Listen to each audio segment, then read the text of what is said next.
आज हम पढ़ने जा रहे हैं कक्षा 8 की गणित अध्याय 11 प्रश्न वाली 11.2 के प्रश्न बच्चों। इसके पहले वाली वीडियो में हम आपको 11.1 के क्वेश्चन पढ़ा चुके हैं बच्चों। यदि आप वो वाला वीडियो न देख पाए हो तो आप हमारे चैनल के प्लेलिस्ट में जाकर के प्रत्येक वीडियो को सीरियल बाय सीरियल देख सकते हैं बच्चों। ठीक है, तो देखेंगे प्रश्न वाली 11.2 का पहला नंबर प्रश्न बच्चों। तो पहला नंबर प्रश्न कहता है निम्नलिखित में से कौन प्रतिलोम अनुपात में है। हमको बताना बच्चों प्रतिलोम अनुपात में है। हमने आपको समझाया भी था पिछले वाले वीडियो में प्रतिलोम अनुपात क्या कहलाता है। यदि मान लीजिए कि x के मान में वृद्धि हो रही है तो y के मान में क्या होगी बच्चों, कमी होगी। और यदि मान लीजिए y के मान में कमी हो रही है, x के मान में कमी हो रही है तो y के मान में क्या होगी बच्चों, वृद्धि होगी। ठीक है, तो हमको बताना है कि कौन सा प्रतिलोम अनुपात में है बच्चों। तो देखेंगे बच्चों पहले का पहला नंबर प्रश्न बच्चों। तो चलिए अब हम चलते हैं पहले नंबर प्रश्न में। हाँ, तो निम्नलिखित में से कौन प्रतिलोम अनुपात में है। पहला नंबर किसी कार्य पर लगे व्यक्तियों की संख्या और उस कार्य को पूरा करने में लगा समय। देखो बच्चों इसमें कह रहा है यदि आप कार्य पर लगे व्यक्तियों की संख्या और उस पर कार्य को पूरा करने में लगा समय, यदि आप व्यक्तियों की संख्या बढ़ाओगे तो कार्य क्या होगा बच्चों, जल्दी पूरा हो जाएगा। यदि कार्य को देखो कार्य पर लगे व्यक्तियों की संख्या, कार्य पर लगे व्यक्तियों की संख्या और उस कार्य को पूरा करने में लगा समय, तो यदि मान लो हमने आपको उदाहरण भी दिया था कि 20 यदि 10 व्यक्ति लगे हैं 100 दिन में कार्य पूरा होता है, और यदि उसकी जगह 20 व्यक्ति कर दिया जाए तो वह कार्य 50 दिन में पूरा हो जाएगा। मतलब ये जो है तो यदि व्यक्तियों की संख्या बढ़ाओगे तो कार्य जल्दी समय पूरा होगा, जल्दी समय पर पूरा हो जाएगा बच्चों। तो ये कौन सा अनुपात, व्यक्तियों की संख्या बढ़ाने पर कार्य जल्दी समय मतलब जल्दी पूरा हो जाएगा, मतलब प्रतिलोम अनुपात कहला गया बच्चों। पहला नंबर का पहले का पहला बच्चों कौन सा कहला जाएगा, प्रतिलोम अनुपात। पहला नंबर प्रतिलोम समानुपात का उदाहरण है बच्चों, प्रतिलोम समानुपात। ठीक है, प्रतिलोम समानुपात कहलाएगा बच्चों।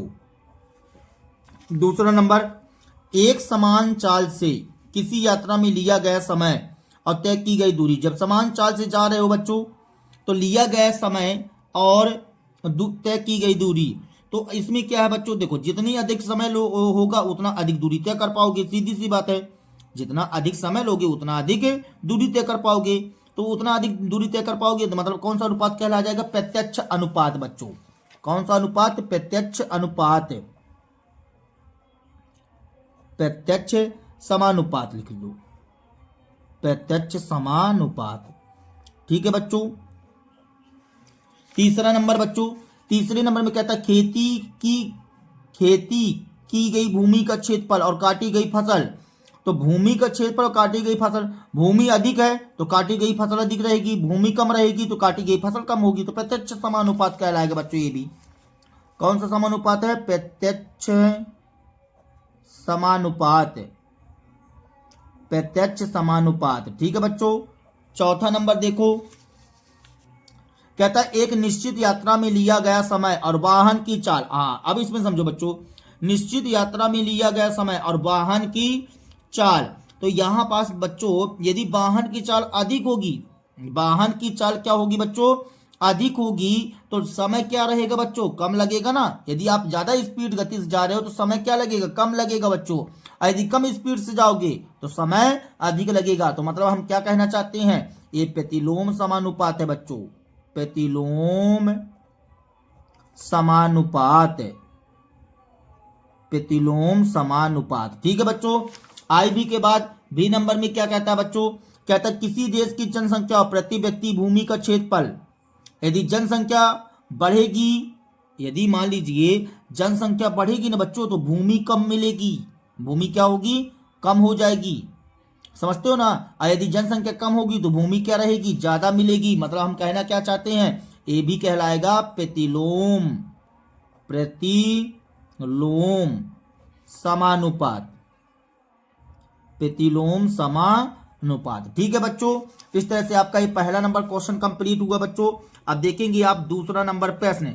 तो दूसरा नंबर प्रश्न क्या कहता है बच्चों, कहता है क्वेश्चन कि एक टेलीविजन गेम शो एक टेलीविजन गेम शो में 1 लाख की पुरस्कार राशि विजेताओं में समान रूप से वितरित की जानी है।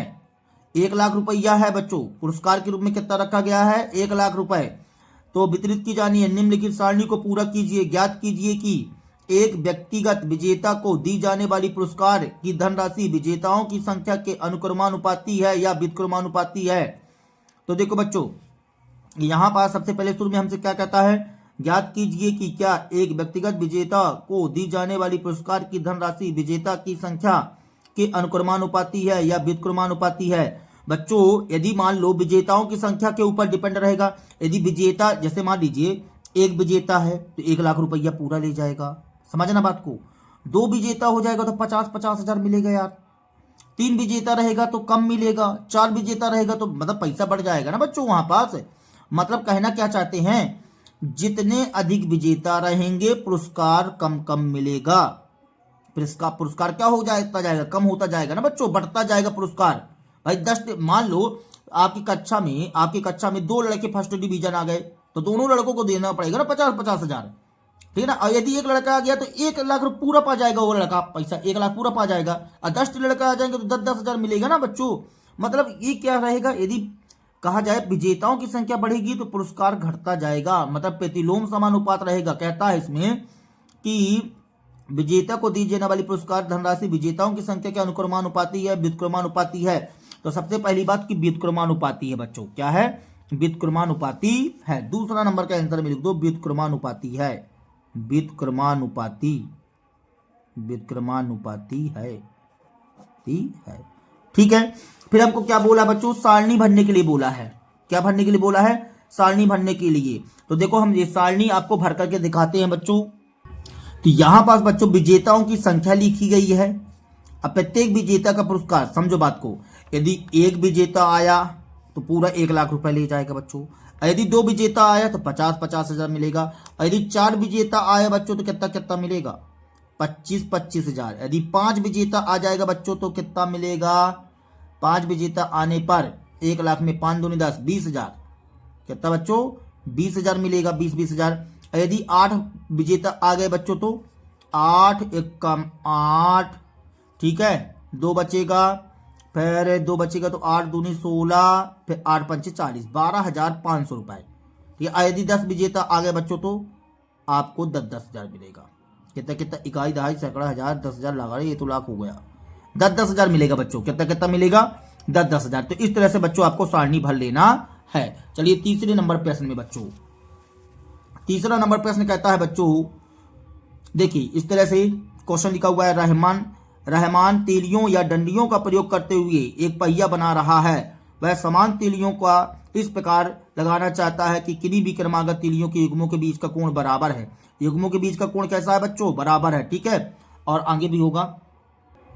कहता है निम्नलिखित सारणी को पूरा करके उसकी सहायता कीजिए।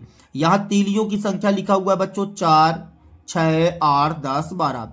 क्रमागत तीलियों के युग्म के बीच का कोण, ठीक है ना। देखो बच्चों, एक वृत्त में यदि 4 तीलियां खींच दिए तो संपूर्ण वृत्त कितने अंश का होता है, 360 अंश का होता है बच्चों। 360 में 4 का भाग करो 90 आएगा, तो 360 में 6 का भाग करो 60 आएगा, ठीक है बच्चों। और यहाँ पास अपने को भरना है। तो चलिए इसको हम भर करके बताते हैं बच्चों आपको। तो देखो बच्चों, तीसरे नंबर में इस प्रकार से हमको सारणी बनी हुई है, ठीक है। ये जो सारणी बनी हुई थी बच्चों, हम ये वाली सारणी हमने ये बना दिया, ठीक है।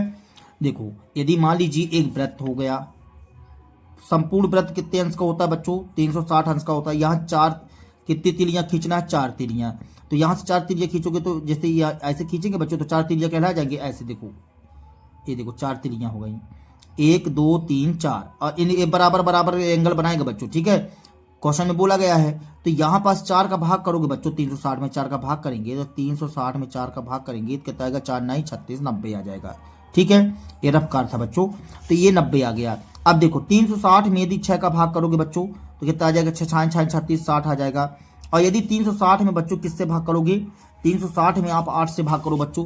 360 में 8 से भाग करो, 8 चौको 32, 8 पंचे 40, 45 अंश आएगा बच्चों। तो यहाँ भर दो 45 अंश, ठीक है। और 360 में 10 से भाग करोगे तो 36 अंश आएगा। और 360 में 12 से भाग किया तो 12 तय 36, 30 अंश आएगा। कितने अंश, 30 अंश। इस तरह से बच्चों, ठीक है। ये 30 अंश आ जाएगा बच्चों। तो इस तरह से आपकी सारणी भरना है बच्चों। अब आगे क्या कहता है देखो, कहता है क्या तीलियों की संख्या और क्रमागत तीलियों के किसी युग्म के बीच का कोण प्रतिलोम समानुपात में है? तो बिल्कुल प्रतिलोम समानुपात में है। यदि आप तीलियों की संख्या बढ़ाओगे तो कोण क्या होता है बच्चों, घटता जा रहा है। देखो ना कोण घट, यदि तीलियां बढ़ाते हो ना तो किस अनुपात में आ रहा है, प्रतिलोम समानुपात में, क्योंकि तीलियां बढ़ाने पर कोण क्या होगा, घटेगा बच्चों। कोण क्या होगा, घटेगा, तो प्रतिलोम समानुपात है। तो क्या तीलियों की संख्या क्रमागत तीलियों के किसी युग्म के बीच के कोण का प्रतिलोम समानुपात में है? तो पहला नंबर बच्चों लिख दो, हाँ प्रतिलोम समानुपात में है। हाँ प्रतिलोम समानुपात में है। ठीक है बच्चों, इस स्टाइल से। दूसरा नंबर देखो, कहता 15 तीलियों वाले एक पहिए के क्रमागत तीलियों के किसी युग्म का कोण परिकलित कीजिए। तो 15 तीलियां हैं, तो 15 तीलियों लिखो बच्चों, 15 तीलियों वाले दो क्रमागत तीलियों के बीच, दो क्रमागत तीलियों वाले दो क्रमागत तीलियों के बीच का कोण, बीच का कोण क्या बनेगा बच्चों, बीच का कोण 360 में आपको कितने का भाग करना पड़ेगा, 15 का। तो 15 का भाग करने के बच्चों कितना आ जाएगा, 15 दूनी 30, 15 दूनी 30 और कितना बचा, 6 बचा, 15 चौको 60, 24 अंश होगा बच्चों। कितना अंश होगा, 24 है आंसर। ठीक है, तीसरे नंबर में क्या पूछा है देखते हैं। तो तीसरे नंबर में कहता है यदि क्रमागत तीलियों के प्रत्येक युग्म के बीच का कोण 40 अंश है तो आवश्यक तीलियों की संख्या क्या होगी।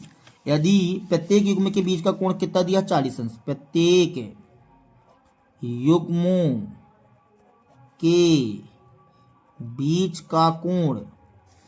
का कोण हमको दिया गया 40 अंश। तो तीलियों की संख्या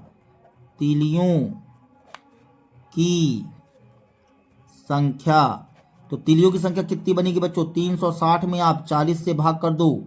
ठीक है, तो कितना आ जाएगा, 0 0 4 9 36। तीलियों की संख्या कितनी आ गई बच्चों, 9।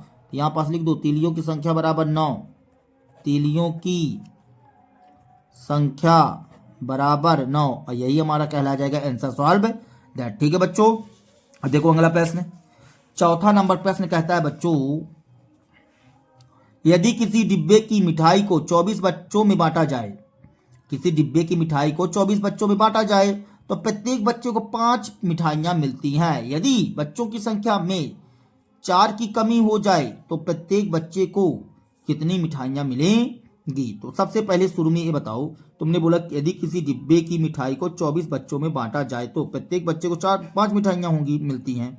आगे हम कुल मिठाइयां निकाल लो बच्चों, कुल मिठाइयां, ठीक ना। तो यहां लिखते हैं हम चौथे नंबर में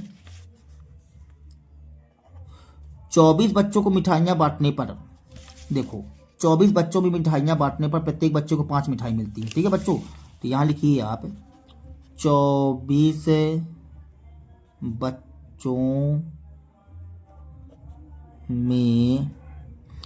बच्चों में मिठाई बांटने पर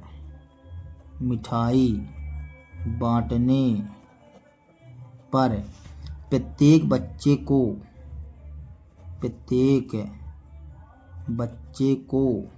मिठाई मिलती है। कितनी मिठाई मिलती है बच्चों, 5।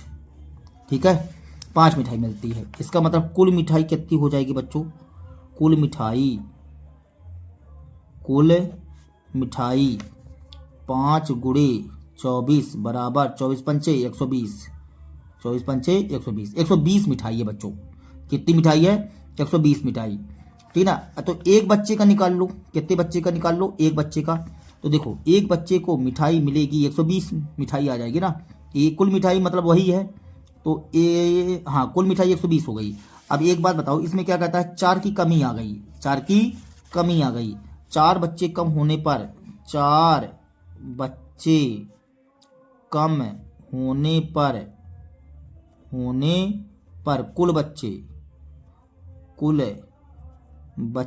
कितने हो जाएंगे बच्चों। पहले कुल बच्चे 24 थे, तो 24 में 4 घटा दो कितने आ जाएंगे 20 बच्चे।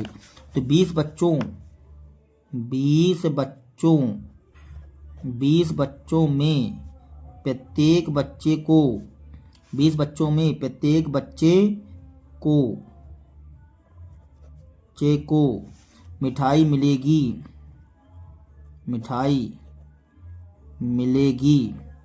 प्रत्येक बच्चे को मिठाई कितनी मिलेगी 20 भागे कुल मिठाई कितनी थी बच्चों, कुल मिठाई 120 मिठाई थी। 120 में 20 का भाग कर दो, 1 0 से 1 0 दो छक्का 12, 6 मिठाई मिलेगी बच्चों। देखो पहले 5 मिठाई मिलती थी, अब 6 मिठाई मिलेगी। यहाँ लिखेंगे अतः प्रत्येक बच्चे को मिठाई मिलेगी। कितनी मिठाई मिलेगी बच्चों 6 मिठाई। यही हमारा कहला जाएगा आंसर सॉल्व दैट। ठीक है बच्चों, तो ये चौथा नंबर क्वेश्चन कंप्लीट हुआ है आपका। देखेंगे 5वां नंबर क्वेश्चन। कहता है कि एक किसान की पशुशाला में 20 पशुओं के लिए 6 दिन के लिए पर्याप्त भोजन है। 20 पशुओं के लिए 6 दिन के लिए पर्याप्त भोजन होता है बच्चों, ठीक है ना। अब कहता है कि पशुशाला में 10 पशु और आ जाएं तो वह भोजन कितने दिन के लिए पर्याप्त रहेगा। तो 10 पशु और आ जाएंगे बच्चों तो वह भोजन 6 दिन में थोड़ी पूजेगा, 6 दिन के लिए नहीं पूजेगा और कम दिन के लिए पूजेगा। तो मतलब 20 10 30 पशु हो जाएंगे ना वहां पास। तो ठीक है, तो चलिए 5वां नंबर क्वेश्चन सॉल्व करते हैं बच्चों।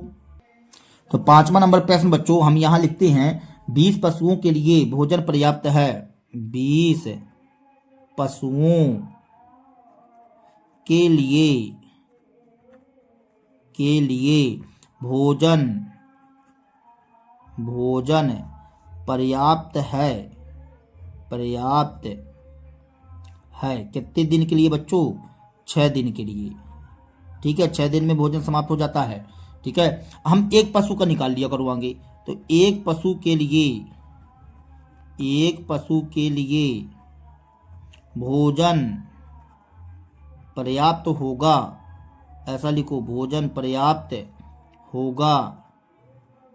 तो भोजन पर्याप्त होगा तो 6 गुणे 20, 6 गुणे भाई यहाँ पास देखो 20 पशु के लिए 6 दिन, जब 8 पशु रहेगा तो कितने दिन के लिए भोजन पूजेगा ना।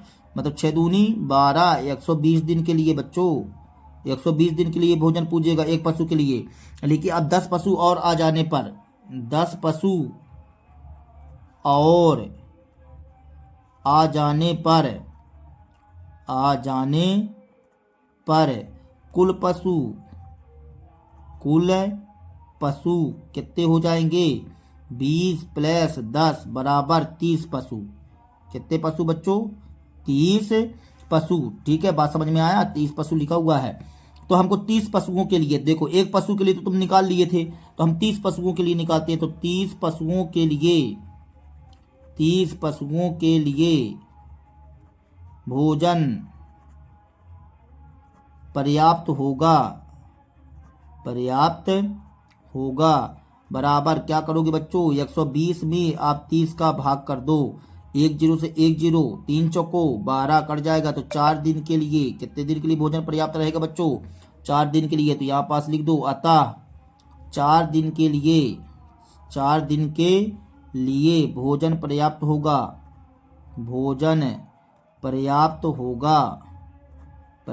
होगा। यही हमारा क्या कहलाया जाएगा बच्चों आंसर सॉल्व दैट। ठीक है, तो ये 5वां नंबर रहा। 6वां नंबर प्रश्न देखो बच्चों।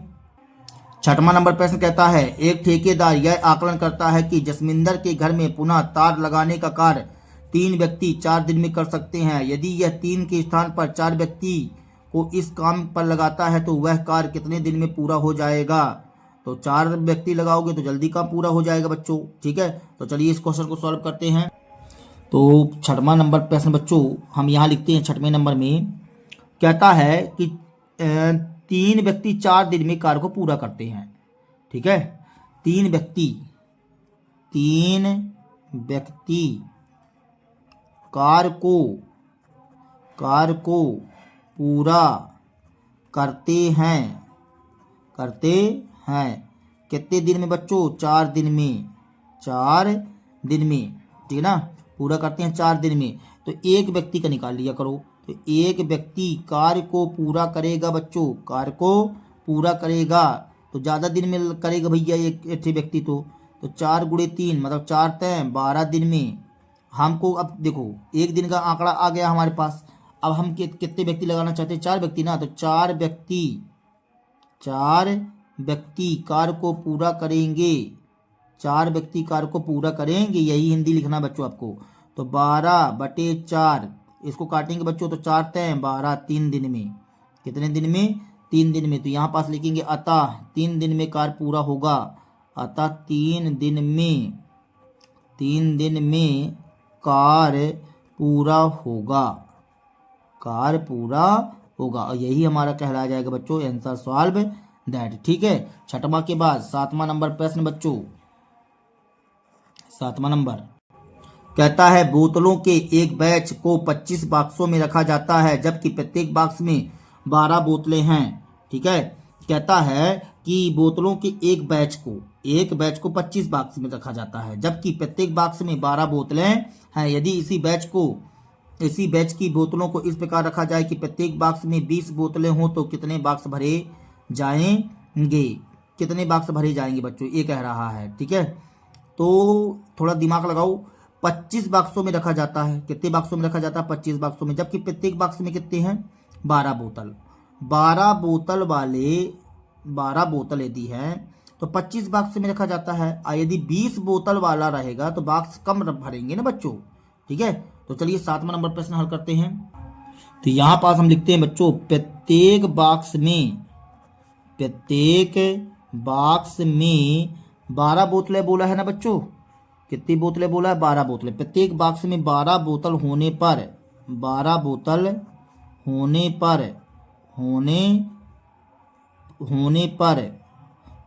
कुल बॉक्स कितने लगते हैं बच्चों? कुल बॉक्स लगते हैं 25 है। ठीक है। और यदि मान लो प्रत्येक बॉक्स में एक बोतल आए तो, ठीक है ना, तो हम कहना चाहते हैं प्रत्येक बॉक्स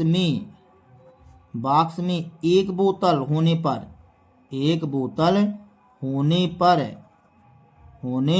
पर कुल बॉक्स तो कितने लग जाएंगे? 25 × 12 कर लो बच्चों। ठीक है। 25 दूनी 50 की शून्य हासिल 5, 25 से कम 25 5 300 बॉक्स। कितने बॉक्स? 300 बॉक्स लगेंगे। अब तुम कहना चाहते हो कि एक बोतल ना होने पर कितने बोतल हो जाए बच्चों? अब प्रत्येक बॉक्स में 20 बोतल हो जाएं। ठीक है। तो देखो प्रत्येक बॉक्स में 20 बोतल होने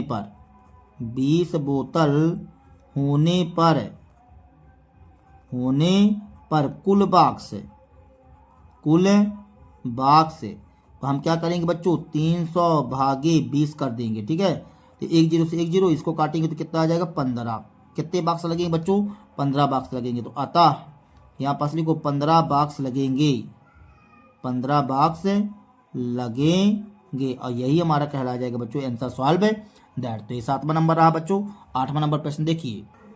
8वां नंबर प्रश्न कहता है एक फैक्ट्री को कुछ वस्तुएं 63 दिन में बनाने के लिए 42 मशीनों की आवश्यकता होती है। देखो बच्चों एक फैक्ट्री में कुछ वस्तुएं 63 दिन में बनाने के लिए, मतलब 63 दिन में बनवाना है ना, तो 42 मशीन लगेंगी। अब उतनी ही वस्तुएं 54 दिन में बनाने के लिए कितनी मशीनों की आवश्यकता पड़ेगी? तो स्वाभाविक सी बात है, चाहे मशीन हो चाहे आदमी हो, बात तो एक है ना।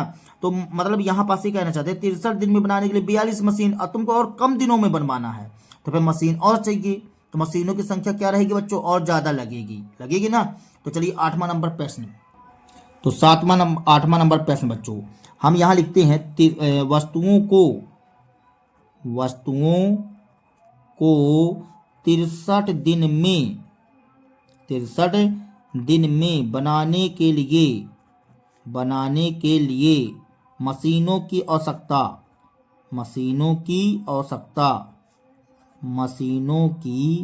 आवश्यकता कितनी पड़ती? मशीनों की आवश्यकता बच्चों, तो मशीनों की आवश्यकता पड़ती है 42। ठीक है। 42 मशीनों की आवश्यकता पड़ती है। तो हम एक दिन में बनाने के लिए, एक दिन में बनाने के लिए, एक दिन में बनाना हो तो बहुत सारी मशीन चाहिए बेटा। एक दिन में बनाने के लिए मतलब गुणा करना पड़ेगा, बनाने के लिए मशीनों की आवश्यकता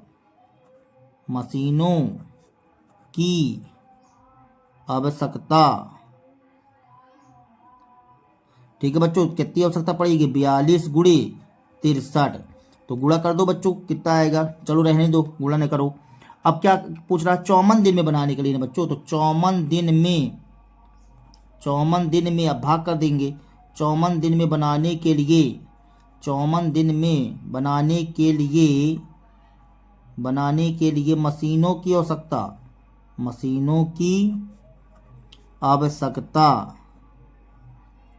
आवश्यकता बराबर 42 गुणे 63 बटे क्या कर देंगे बच्चों, 54। तो 9 छक्का 54, 9 सत्ते 63, अच्छा 7 42 इतना आएगा बच्चों। तो यहाँ आ जाएगा 7 गुणे 7, 7 गुणे 7, तो कितना आ जाएगा, 7 सता 49, 7 सता 49। तो हम यहाँ पास लिखेंगे अतः, क्या लिख देंगे बच्चों, अतः 49 मशीनों की आवश्यकता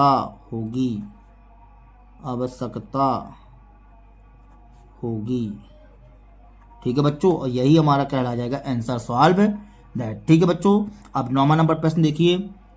9वां नंबर प्रश्न कहता है, एक कार एक स्थान तक पहुंचने में 60 किलोमीटर प्रति आवर्स की चाल से चलकर 2 घंटे का समय लेती है, तो 80 किलोमीटर आवर्स की चाल से उस कार को कितना समय लगेगा। तो स्वाभाविक सी बात है बच्चों, कम समय लगेगा ना, क्योंकि देखो 60 किलोमीटर प्रति आवर्स की चाल से चलने पर 2 घंटे का समय लेते हो आप, ठीक है, और 80 किलोमीटर की स्पीड से जाओगे तो कम समय लगेगा। ठीक है, तो 9वां नंबर प्रश्न बच्चों हल करते इसको। तो 9वां नंबर प्रश्न बच्चों क्या कहता है, 60 किलोमीटर प्रति आवर्स की चाल से चलने पर कार को समय लगता है, ऐसा लिख दीजिए। ठीक है, तो 60 किलोमीटर प्रति आवर्स की चाल से चलने पर कार को समय लगता है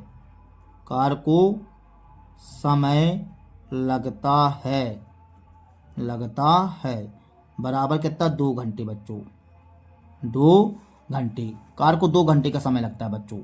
ठीक है, 2 घंटे का समय लगता है। तो यदि मान लो हम 1 किलोमीटर प्रति आवर्स की चाल से चलें, तो 1 किलोमीटर प्रति आवर्स की चाल से चलने पर कार को समय लगता है, तो कार को 1 किलोमीटर प्रति आवर्स की चाल से चलोगे ना बच्चों, बहुत सारा समय लगेगा, तो 2 गुणे 60 घंटे आ जाएगा। ठीक है, ये 2 गुणे 60 कर दिए बच्चों। तो अब हमको कितने के स्पीड से चलना, 80 किलोमीटर प्रति इस चाल से, ठीक ना, 80 किलोमीटर प्रति आवर्स की चाल से चलने पर हिंदी यही ऊपर वाली लिखना बच्चों, चलने पर कार को समय लगेगा, तो 2 गुणे 60 बटे 80 आ जाएगा। ठीक है, यहाँ घंटे। ठीक है बच्चों, 1 0 से 1 0, 2 चौको 8, 2 दूनी 4 और 2 ताई 6, मतलब 3/2 घंटे का समय लगेगा बच्चों। 3/2 घंटे तो बोल दिया गया है यहाँ पास, 3/2 का मतलब क्या होता है, 1.5 घंटे बच्चों। ठीक है ना, तो इसको हम और क्या लिख सकते हैं, 1 सही 1/2 घंटे, 1 सही 1/2 घंटे, ऐसा लिख सकते हैं।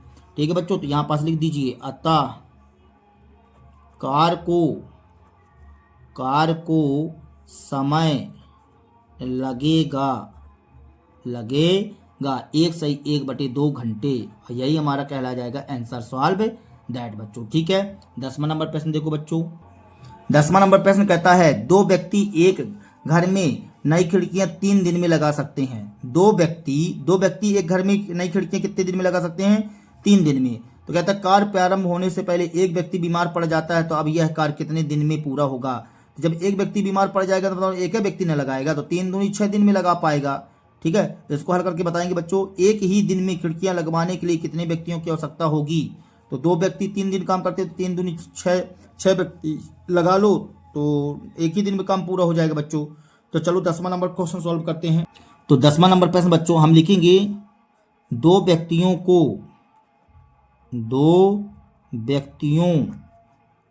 को खिड़कियां लगाने में समय लगता है। कितना समय लगता है बच्चों, 2 दिन का। ठीक है, 2 दिन नहीं, 3 दिन का समय लगता है। तो एक व्यक्ति को, पहला नंबर यही पूछा है कि एक व्यक्ति बीमार पड़ गया तो एक ही व्यक्ति बचेगा ना, तो एक व्यक्ति को खिड़की या खिड़कियां लगाने में समय लगेगा, लगेगा 3 गुणे 2 बराबर 3 दूनी 6 दिन। कितने दिन बच्चों? 6 दिन। और यही हमारा कहलाया जाएगा पहला नंबर आंसर। ठीक है। अब दूसरा नंबर, कौन सा नंबर बच्चों? दूसरा नंबर कहता है एक ही दिन में खिड़कियां लगवाने के लिए कितने व्यक्तियों की आवश्यकता होगी? तो एक ही दिन में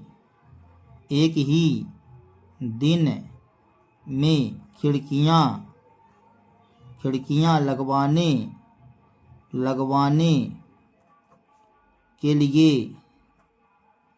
के लिए व्यक्तियों की आवश्यकता।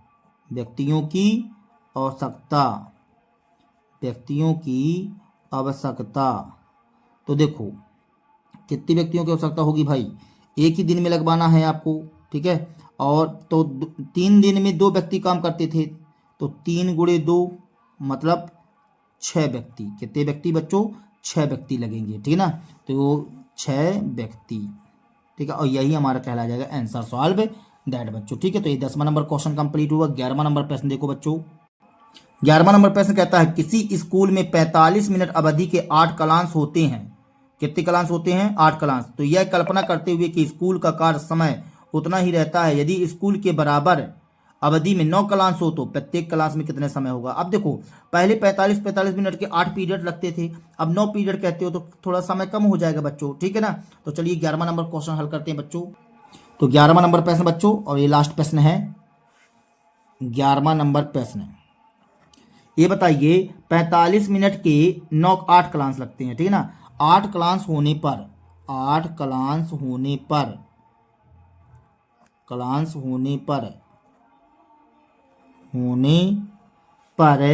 स्कूल का कुल समय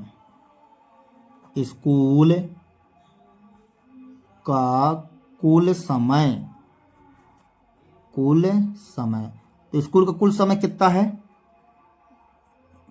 1 मिनट बच्चों। 8 क्लास होने पर स्कूल का कुल समय, आगे ऐसा लिख दो प्रत्येक क्लास का समय।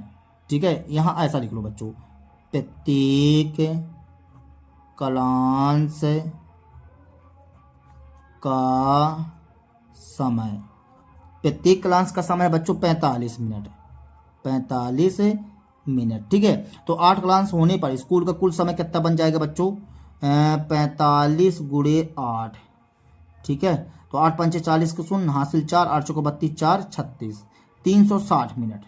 360 मिनट। ठीक है। अब 360 मिनट मतलब पूरा जो स्कूल लगती है वो 360 मिनट लगती है कुल स्कूल। ठीक है। अब 8 क्लास की जगह 9 क्लास करना है, तो 9 क्लास होने पर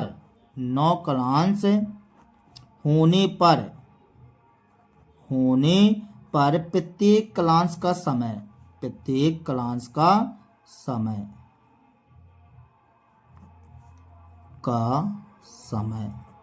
तो 360 में हम क्या करेंगे बच्चों? 9 का भाग कर दो।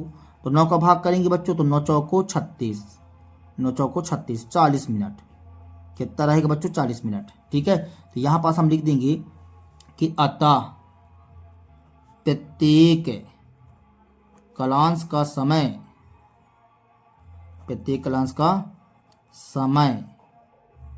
40 मिनट होगा।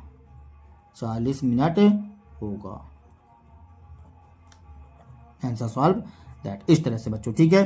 तो इस तरह से बच्चों आपका ये प्रश्नावली समाप्त हो जाती है और पाठ भी समाप्त हो जाता है बच्चों। यदि हमारा वीडियो आप लोगों को पसंद आया हो बच्चों तो कृपया हमारे चैनल को सब्सक्राइब कीजिए, लाइक कीजिए और शेयर कीजिए बच्चों। मिलते हैं अगले वीडियो के साथ में। तब तक के लिए बच्चों जय हिंद, वंदे मातरम।